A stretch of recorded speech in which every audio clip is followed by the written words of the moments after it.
Campaign Chronicles today, we've got Michelle Goldberg in the house. Hello. Hello, and we're going to be talking about the Romney ascension, but as much as he seems to be slowly cobbling together the delegates needed, there are storm signs on the horizon, historically high unfavorability rating, and then women.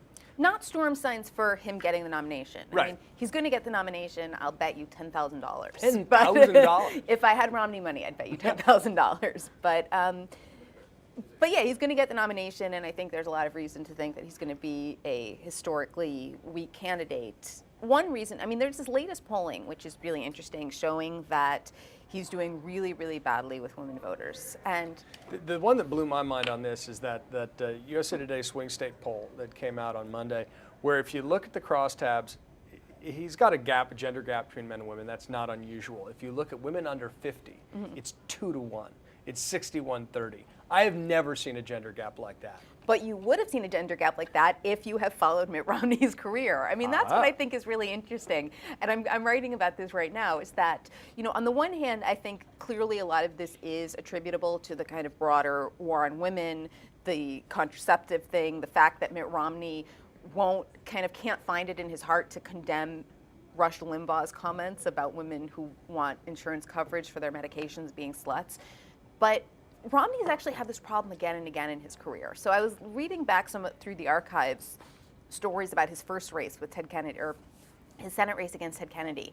And I think people thought, you know, one reason he came out as pro-choice was because he thought he was going to he had to do that, but he also thought that was a way to make inroads with women voters, especially Ted Kennedy does not have historically at that time a strong record on choice. Or just women in general. Well, choice and then Chappaquiddick, right? And so Obar and yeah, so there was a lot of reason, I think, for Romney to think he would do okay among women. He lost women in that Senate race. I mean, he lost in general, but he lost women by 36 points. It's amazing. You know, so then he runs for governor. Again, kind of there's talk about Romney's women problem. He nominates a woman as a lieutenant governor in order to kind of help him solve that problem.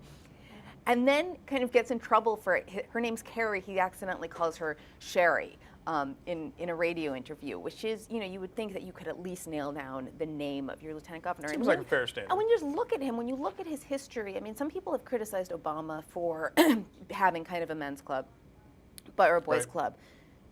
But Obama, there's always been women in his inner circle, from, you know, Samantha Power to Valerie Jarrett. There's always been women around him. Mitt Romney, really not. I mean, think about all of his advisors. Think about, you know, except for maybe Meg Whitman is the closest thing.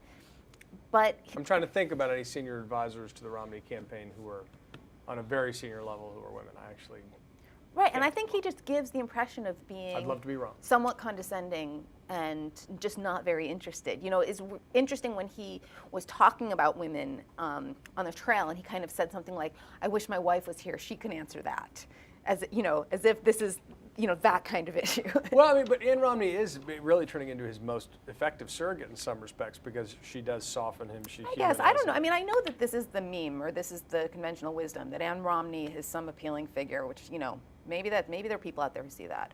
But, you know, and certainly compared to him. But the fact is that when you're talking about kind of issues that are going to be kind of fundamental to your presidency, those aren't kind of things that you pawn off on your wife, along with kind of decorating the White House and, you know, organizing kind of the presidential Christmas party. All right, Michelle Goldberg, thank you Thanks very a lot. much. That was fun. All right, we'll see you in the next Campaign Chronicles.